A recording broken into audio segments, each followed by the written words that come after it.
Olá, queridos, eu sou o Padre Rodrigo Carneiro, esse é o nosso canal Atraídos pela Palavra de Deus.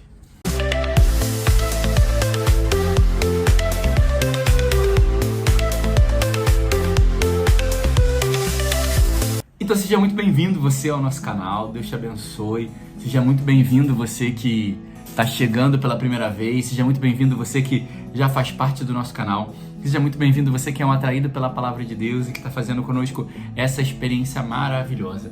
Então, mais um domingo, dia do Senhor, a gente já está no 19º domingo do tempo comum. Então a gente vai vendo que a gente vai aprendendo com a pedagogia e com a didática de Jesus ao longo desses domingos do tempo comum que vão se passando. E a gente precisa ter atenção porque dentro dos 34 a gente já passou da metade dos domingos do tempo comum. Então isso também é um motivo e uma chamada de atenção para cada um de nós, que o tempo ele vai passando e a liturgia de hoje também vai falar um pouco sobre isso, sobre a importância de ter atenção ao tempo, porque como estamos ocupando o nosso tempo, como estamos realizando e operando aquilo que temos que operar, que valor estamos dando para o tempo, porque o Senhor falou que vai voltar. Ele ainda não voltou, mas eu preciso estar pronto porque eu não sei a hora nem o momento em que ele vai voltar. Então isso é um elemento importante, o tempo, né?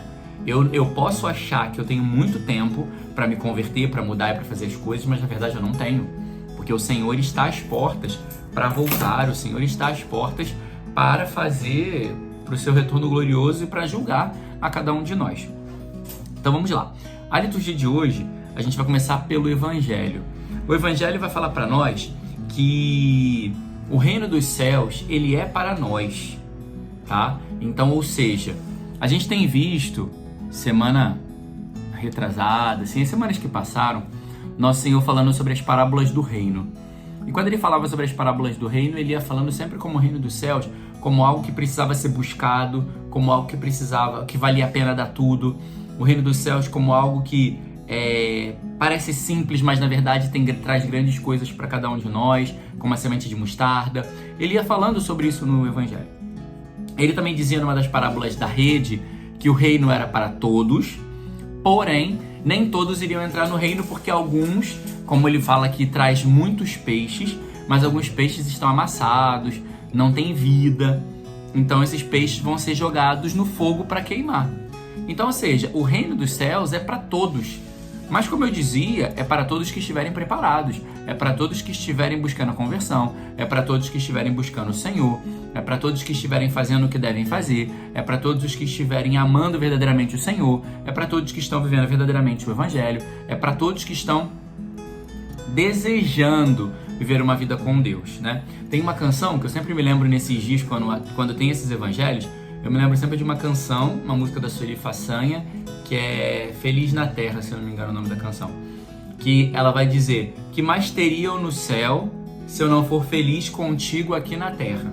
Então, ou seja, se eu não vivo transformando isso para o que a gente está falando hoje, se eu não estou vivendo uma vida com Deus, se eu não estou vivendo uma vida de busca do Senhor, se eu não estou buscando a coerência da minha vida hoje, como que eu vou querer ser feliz com Deus no céu? Se eu não encontro felicidade em Deus hoje, e nesse tempo presente, para nós, o que é felicidade em Deus?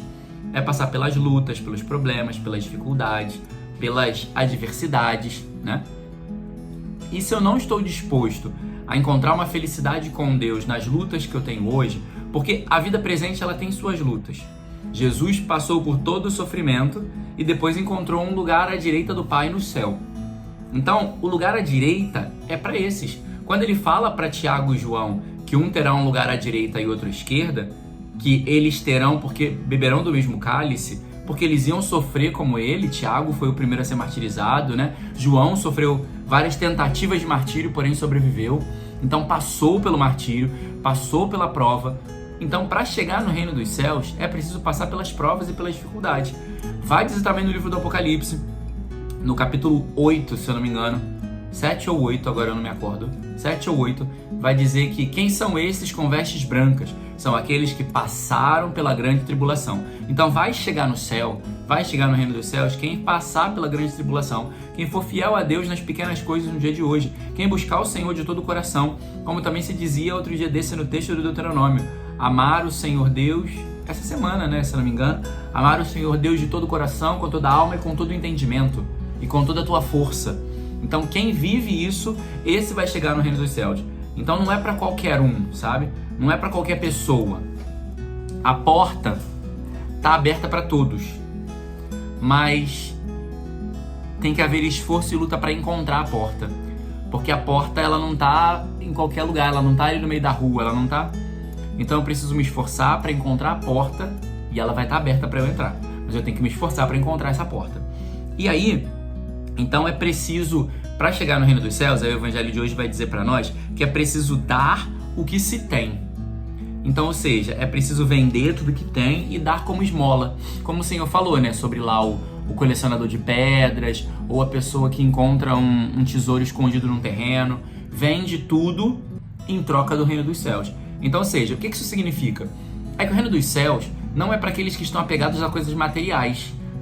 Mais ou menos o que se dizia no evangelho há 2 semanas atrás, né? Na verdade, minto, desculpa. O que se dizia na oração da coleta de 2 domingos atrás, do 17º domingo do tempo comum, que a oração da coleta dizia que nós devemos usar as coisas visíveis, sensíveis e humanas para alcançarmos as coisas eternas. Então, ou seja, quando eu não estou apegado às coisas humanas, eu sou capaz de vender, de trocar, de dar, de perder. Mas se eu estou inteiramente apegado a essas coisas, eu não consigo largar, eu não consigo deixar. E aí eu corro o risco de acabar ficando com essas coisas, não encontrando a porta e não chegando no reino dos céus. Porque ele vai dizer que onde está o teu tesouro, aí está o teu coração.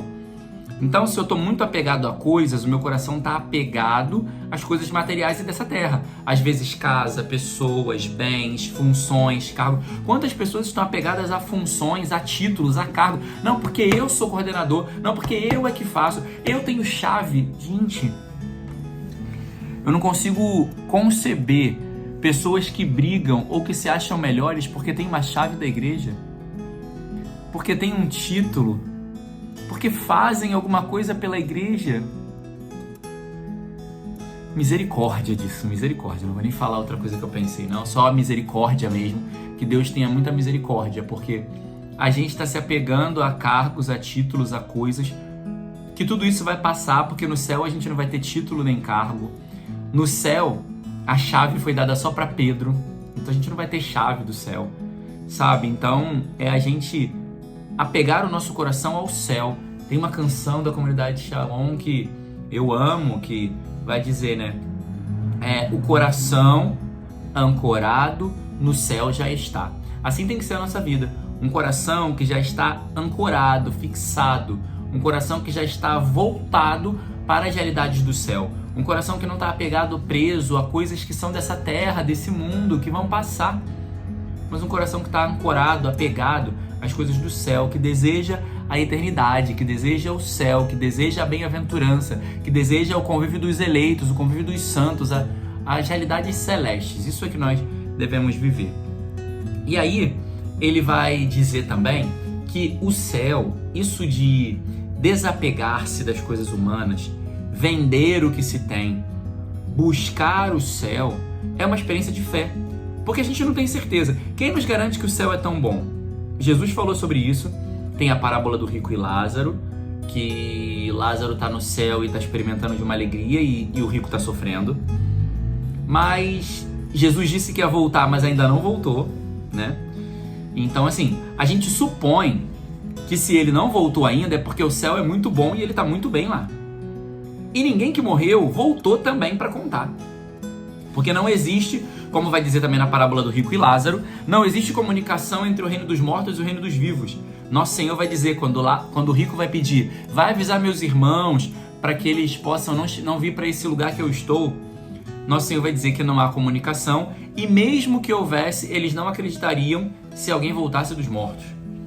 Então, não há comunicação entre mortos e vivos. Só para a gente também para derrubar um pouco essa mentalidade de cartinha psicografada, de mensagem que se recebe.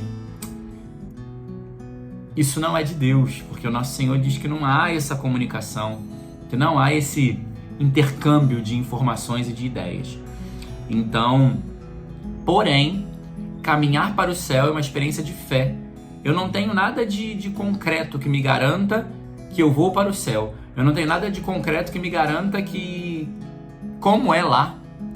Mas eu tenho a fé no que o nosso Senhor disse que iria preparar uma morada, a fé no que o nosso Senhor disse que nós devemos caminhar para lá, a fé na igreja que nos aponta esse caminho. Então, o caminhar para o céu nada mais é do que uma experiência de fé. E fé, como a gente vai ver na segunda leitura, Fé, como a gente vai ver na segunda leitura, que fez Abraão sair da sua casa, deixar sua família e sua parentela, para morar numa tenda no meio do deserto, para morar em tenda no Egito, para morar num lugar que fazia calor, porque vai dizer um dos textos, né, que ele estava dentro da porta da tenda, porque devia estar morrendo de calor de dentro da tenda, na porta da tenda, porque e quando o Senhor vai. Então Abraão deixa a sua segurança para morar numa tenda. Pela fé, porque ele não tinha... Nosso Senhor disse, vai para o lugar onde eu te mandar. Nem a referência. Nosso Senhor não deu a localização, não mandou a localização em tempo real, assim, ó, vem para cá. Não pediu um Uber direto para ele ir para lá. Mas Abraão foi na fé, caminhando para onde Deus estava mandando ele ir. Foi pela fé que Sara concebeu ainda, mesmo sendo estéril e na velhice. Porque ela acreditou que era fiel àquele que estava prometendo. Então é pela fé. Foi pela fé também que Abraão, depois de ter o seu filho da promessa, subiu o monte Moriá para sacrificar o seu filho. O que é isso? Deus me deu um filho e eu vou subir o monte para sacrificar porque Deus está me pedindo? Isso é fé. É uma confiança que está em Deus e não em si mesmo. É uma confiança que está em Deus e não nas coisas que eu vejo. Porque se Deus deu e estava pedindo para sacrificar, é porque Deus tinha um propósito maior. E aqui que era testar, provar a fé de Abraão. E Abraão passou na prova da fé. E às vezes nós também vamos perder coisas, pessoas, situações, oportunidades, empregos e até mesmo saúde para sermos provados na fé. Para vermos até onde nós somos capazes de ir por Deus. Até onde você é capaz. Porque é muito fácil a gente falar, não, eu faço tudo por Deus. Mas e na hora que a aprovação chega? Na hora que você fica doente, na hora que seu filho fica doente, na hora que acontece uma coisa, um desemprego, uma situação que você não esperava, será que você vai continuar sendo capaz de tudo por Deus? Ou você vai abandoná-lo? Às vezes as provas são para vermos se nós realmente somos capazes de viver uma vida com Deus ou estamos com Ele por interesse porque Ele está nos dando coisas. Porque Ele faz coisas por cada um de nós. Então, outra coisa também que acontece é que quando eu não olho para o céu e não caminho para lá, eu vou me deixar levar pelas outras coisas da vida. Até mesmo pelas desculpas. Eu vou começar com as desculpas. É que eu não sei. Será que existe? E aí os questionamentos mundanos, as dúvidas mundanas vão começando a ganhar sentido no meu coração. Porque o oposto de fé é a dúvida, né? O oposto de fé é a dúvida. Fé é acreditar naquilo que não se vê. Mas se eu não estou vendo, como é que eu vou acreditar? Então eu ponho em dúvida, eu questiono. Então, o mundo ele vai sugestionando o nosso coração a duvidar. Será que Deus te escuta? Será que Deus está contigo? Será que Deus te perdoa? Será que Deus faz? Será que Deus pode? Será que Deus existe? O mundo vai sugestionando a gente com dúvidas. Mas todas elas são respondidas com fé. Por quê? Se não fosse a fé, nós não teríamos o testemunho de milhares e milhares de homens e mulheres que viveram uma vida com Deus. Não teremos o testemunho de milhares e milhares de homens e mulheres que deram a sua vida em sacrifício, que morreram esquartejados, apedrejados, mutilados, crucificados, queimados. Cara, o que levou essa gente a fazer isso? O que levou jovens de 12, 13, 14 anos a morrerem por amor a Jesus? Para defender sua virgindade, como São Tarcísio para defender a Eucaristia, como outros santos que para defender a fé morreram, crianças. Quantos homens e mulheres adultos deixaram as riquezas, os palácios, os panos e as como é que se diz? As regalias para viver na pobreza e na indigência por amor a Deus. Se isso não te move a fé, se isso não te gera esperança, eu não sei o que eu posso te dizer. Se olhar para a vida da igreja e ver tudo que já se passou e a igreja está de pé com pessoas e convertendo e evangelizando. Não sei mais o que dizer para que você faça uma experiência de fé. A fé, ela brota da igreja, da experiência de ver o sofrimento do outro e a perseverança do outro diante do sofrimento. Isso é fé. Diante daquilo que eu não sei onde eu vou chegar, diante de certezas que eu não tenho, eu continuo a caminhar e acreditar. Isso é fé. Então, vai dizer também esse evangelho que a gente precisa sempre estar pronto. A gente precisa sempre estar pronto, porque vai dizer... o evangelho e a segunda leitura vão fazer um elo, né? Então, na segunda leitura, vai dizer que Abraão e Sara morreram sem ver a promessa.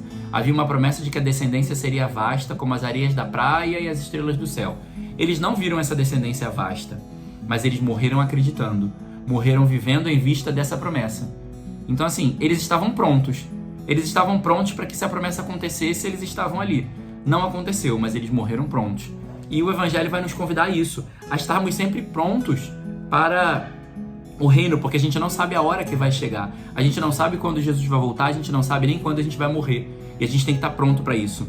Hoje, eu tô gravando esse vídeo hoje, né, para domingo, e hoje eu fiz um sepultamento de uma senhora que deram testemunho dela, porque aqui é quase tipo os Estados Unidos, sabe? Sepultamento, com missa, e depois no final a família faz homenagens, né? Eles têm uma cultura um pouco americanizada nesse sentido. Então, no sepultamento, sempre depois, alguém da família vai lá para fazer as homenagens de despedida e tal. E a melhor amiga da senhora que faleceu, 78 anos ela. E foi muito bonito, sua melhor amiga muito emocionada, sabe, contando da história delas desde o começo, quando se conheceram ainda jovem aqui na população e tal. Então, e ela testemunhou que essa senhora dizia sempre assim: não podemos perder tempo. O tempo pode nos faltar, mas nós temos sempre que aproveitá-lo. Então, assim, ela era uma mulher que sempre estava desejosa e sedenta de aproveitar o tempo que ela tinha, porque ela não sabia quanto tempo ela ia viver. Então, ela queria aproveitar o tempo que ainda tinha, para poder viver, para poder ser de Deus, para poder evangelizar. Era uma mulher que o marido dela era motorista do ônibus da escola e ela trabalhava com ele. E ela ajudava as crianças, ainda como uma senhora, mas ajudava as crianças a subir no ônibus, não deixava que ficassem brigando no ônibus, trabalhava na cozinha dos retiros, porque era uma mulher que queria servir, queria aproveitar o tempo dela para servir a Deus, e era muito feliz nisso. Então, assim, é aproveitar bem o tempo que temos. E é interessante porque assim, a gente nunca sabe o tempo, porque o marido dela, né, durante o sepultamento, depois eu fui falar com ele, um homem que não se aguentava em pé. Todo mundo achava que ele ia morrer e ela morreu primeiro. Ela que estava, sim, relativamente bem. Ele é que estava muito doente, porque tem um problema, parece que no fígado. Ele estava muito doente, todo mundo achando que ele ia morrer e ela foi primeiro. Então a gente não sabe a hora, então por isso a gente tem que estar sempre preparado. E o Senhor diz que felizes é aquele que ele encontrar preparado. Felizes é aquele que ele encontrar preparado. Por quê? Porque a gente não sabe a hora. Então eu tenho que estar sempre preparado. Por exemplo, é como a história. Se eu vou pegar um trem ou vou pegar um ônibus, eu tenho que estar preparado no ponto de ônibus esperando o ônibus passar. Eu não posso, quando o ônibus está passando, eu querer chegar no ponto e me preparar. E querer fazer sinal para um ônibus que já passou. Querer chegar na estação e pegar um trem que passou. Eu tenho que estar na estação, no horário, preparado e, né, pronto, né? Listo, pronto. Pronto para entrar. Pronto para tomar aquele trem, né? Então, assim, eu não posso deixar as coisas simplesmente passarem na minha vida. Mas eu tenho que aproveitar cada tempo, cada oportunidade, cada dor, cada luta, cada alegria, cada oportunidade. Tudo que eu tenho eu preciso aproveitar para me santificar, para me converter, para estar pronto para quando o Senhor voltar. Porque quem for fiel vai receber muitas graças da parte de Deus, vai entrar no céu e vai receber todas as graças que estão reservadas para os eleitos, não para qualquer um. E aí, só que a gente tem que tomar cuidado porque o Senhor está demorando a voltar. Às vezes a gente pede uma coisa a Deus e demora a chegar. E a espera, ela é muito difícil. E se eu não vivo uma espera com os olhos em Deus, se eu não vivo a espera com a esperança e a fé, confiando no Senhor, que aquele que prometeu é fiel para cumprir, eu vou me desviar do foco, eu vou perder o foco, eu vou me desviar do caminho. E aí eu vou começar a olhar para outras coisas. Por exemplo, a gente está no ponto de ônibus esperando o ônibus está demorando, aí eu vou e começo a mexer no celular, de repente puxo o assunto com alguém. E isso faz o quê? Isso pode me fazer não prestar atenção no ônibus que está passando, e o ônibus pode passar e eu não vi.